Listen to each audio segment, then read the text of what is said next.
mencabut oknum-oknum yang terlibat dalam kasus ini. Karena pasti ini melibatkan banyak orang.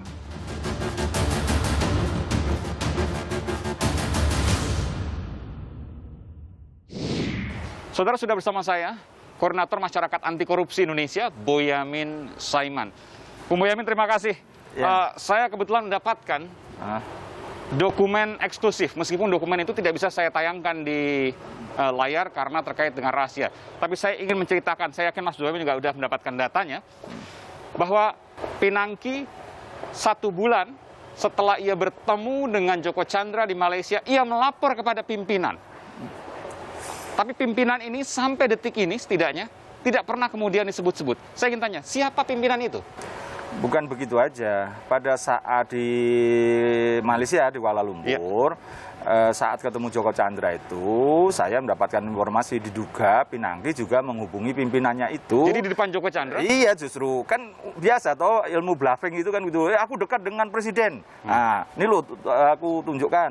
Aku langsung WA. telepon. Telepon diterima enggak gitu kan. Itu tidak ada di dokumen pemeriksaan, tapi Anda punya keyakinan itu? Iya, informasi yang saya terima begitu kok. Joko Chandra ini kan orang yang sudah berpengalaman lama, tidak gampang percaya pada orang, gitu loh. Dan kemudian kenapa dia percaya pada Pinangki dan bersedia memberikan materi dan janji? Itu karena Pinangki bisa meyakinkan Joko Chandra bahwa dia akan mampu melakukan apa, karena apa? Karena dekat dengan beberapa orang yang menjadi kunci. Oke, ini data yang baru, saudara, disampaikan oleh Koordinator Masyarakat Anti Korupsi Indonesia, bahwa bukan hanya berdasarkan dokumen pemeriksaan 1 bulan setelah bertemu dengan Joko Chandra di Malaysia, ia menyampaikan hasil pertemuannya dengan pimpinan, tetapi bahkan pada saat bertemu dengan Joko Chandra di Malaysia pada November 2019, ia justru telepon di depan Joko Chandra. Ya, melakukan komunikasi. Itu bisa aja telepon, bisa aja WA. Tapi yang jelas kemudian Joko Chandra menjadi percaya bahwa Pinangki ini bukan sembarangan orang. Gitu loh, kira-kira gitu. Siapa pimpinan itu? Tapi di lingkup kejaksaan, Anda yakin?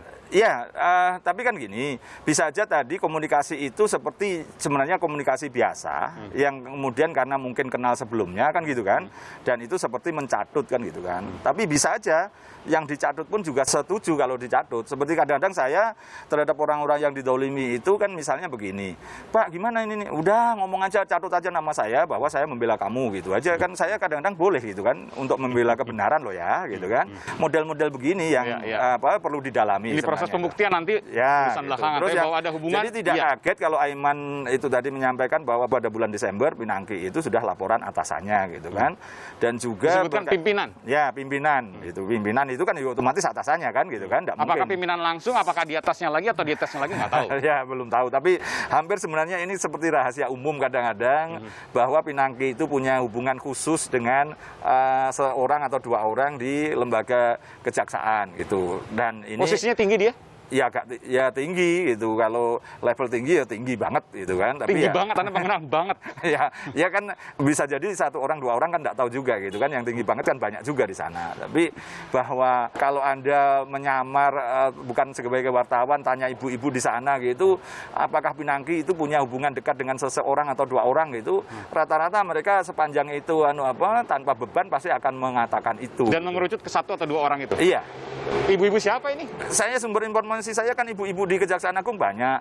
Mungkin pegawai atau istrinya? Ya, istri juga ada yang kira-kira tanda kutip takut terhadap Pinangki, khawatir nanti kalau suaminya deket itu jangan-jangan ada apa gitu. Jadi kan ini kan justru intelijen paling hebat itu kan kalau istri-istri begini kan mewaspadai suami-suaminya kan. Luar biasa. Ya, meskipun saya tidak menuduh Pinangki itu terkait dengan suami orang atau enggak, tapi saya posisinya boleh dong ibu-ibu ini kan waspada kan. Yang jelas kan. Ibu-ibu itu bercerita kepada Anda. Ya. Akhirnya satu persatu. Karena dari mereka kan rata-rata muncul. begitu, tidak nyaman dengan sosok Pinangki ini. Karena mereka pengen kejaksaan itu lembaga yang dihormati, yang bersih, dan kemudian bebas dari skandal arti luas maupun arti sempit gitu. Kira-kira gitulah. Iya. Gitu.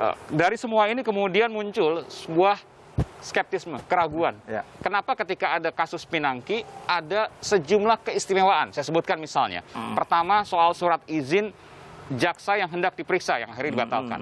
Yang kedua, Pinangki sempat disebutkan akan dibela oleh Asosiasi Profesi Jaksa, Persatuan Jaksa Indonesia, yang juga kemudian setelah ramai-ramai dibatalkan. Apa yang Anda lihat di sini?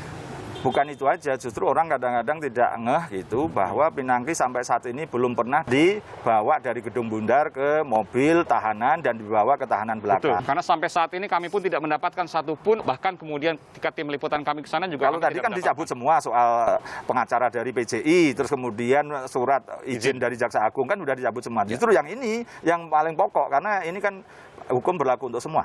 Kan itu kan, dan kalau tahanan ya memang harus tahanan kan itu kan. Begitu istimewa Pinangki tidak bisa dielakkan.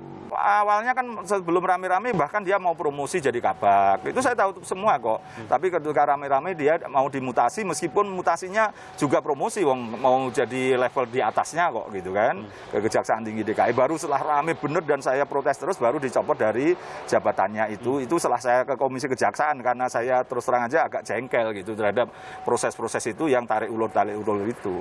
Tapi kemudian muncul, kenapa kemudian ada suara-suara Pinangki dengan Jaksa Agung? Ini tentu menjadi pertanyaan, meskipun sudah dibantah oleh Jaksa Agung, Sanitiar Burhanuddin. Iya kan masyarakat tidak bodoh-bodoh amat kan gitu kan. Ketika pada posisi ini kan seseorang katakanlah mencatut, seperti Pinangki itu mencatut. Tapi kan kalau mencatut itu tidak ada basicnya, kan juga tidak berani kan gitu kan. Dan dia mengaku dirinya sudah lapor atasan itu siapa. Dan kemudian pada posisi ya istilahnya kalau cuman level yang dicatut itu hanya level kepala bagian atasnya segala macam, kan nggak laku. Kepala bagian atasannya itu kabak perencanaan. Urusannya dengan eksekusi, nggak nyambung gitu loh. Nah, dia paling gampang kan kalau supaya orang percaya mencatat yang lebih tinggi lagi kan gitu kan. Terakhir Mas Boyamin, untuk mengembalikan kepercayaan publik, apa yang harus dilakukan oleh Kejaksaan? Karena kalau kita bandingkan dengan kepolisian minimalis misalnya, kalah cepat. Minimalis sebenarnya ngundang KPK untuk melakukan supervisi terhadap ekspos. Katakanlah gini, proses ini ditangani dengan sungguh-sungguh oleh Kejaksaan Agung pun orang tetap akan tidak percaya, kan gitu kan, tetap curiga, kan gitu kan. Misalnya tadi dengan atasan-atasannya segala macam itu tadi memang bisa aja memang nggak terbukti bisa, gitu. Tapi orang tidak percaya. Tapi kalau diserahkan KPK, kalau memang atasannya seperti Jaksa Agung yang disebut-sebut pun nyatanya nanti juga tidak terlibat, malah bersih dan enak, semuanya enak. Dan lembaga Kejaksaan Agung akhirnya malah dipercaya masyarakat daripada kebebanan. Ini sudah dua yang membebani kasus Pinangki sama kasus yang di Riau yang Kajari diduga memeras ini 60 kepala sekolah itu. Ini serahkan ke KPK. Apalagi saya wawancara gitu. pimpinan KPK justru mengatakan itu serahkan saja KPK. Justru itu salah satu bentuk bahwa Jaksa Agung tidak terlibat itu adalah kesediaan menyerahkan berkas ini ke KPK. Justru kalau tidak bersedia, masyarakat akan tanda tanya lagi. Jangan-jangan, kan gitu kan? Untuk menghapuskan jangan tadi, maka harus menunjukkan kepercayaan pada publik. Ya. Kita tunggu kemudian aksi nyata dari Kejaksaan Agung. Nanti saya juga akan mewawancarai pihak Kejaksaan Agung terkait dan ini perlu ini, Aiman, sebenarnya Kejaksaan Agung nanti kalau gagal, pemerintah juga bisa dianggap gagal. Ini menjadi kewajiban pemerintah dan Pak Menko Polhukam atau Pak Presiden memerintahkan Jaksa Agung, udahlah serahkan ke KPK aja. Ini tidak mencampuri hukum kok. Kejaksaan Agung memang kan bagian dari pemerintah. Iya. Beda kalau memaksa KPK ngambil alih, itu tidak boleh. Itu loh. Jadi saya balik, orang kan selalu mendorong KPK ambil. Gampang kok justru dibalik dari pemerintahnya yang menyerahkan kepada KPK. Itu loh. Koordinator Masyarakat Anti Korupsi Indonesia, Boyamin Saiman, terima kasih atas informasinya. Data saya ternyata ditambah oleh Anda, luar biasa. Terima kasih. Saya yakin bahwa Anda hendak memeriksa Pinangki, namun sampai detik ini setidaknya belum diberi akses. Tapi Anda sempat mengatakan bahwa ada kekuatan besar di balik Pinangki. Apa yang Anda maksudkan?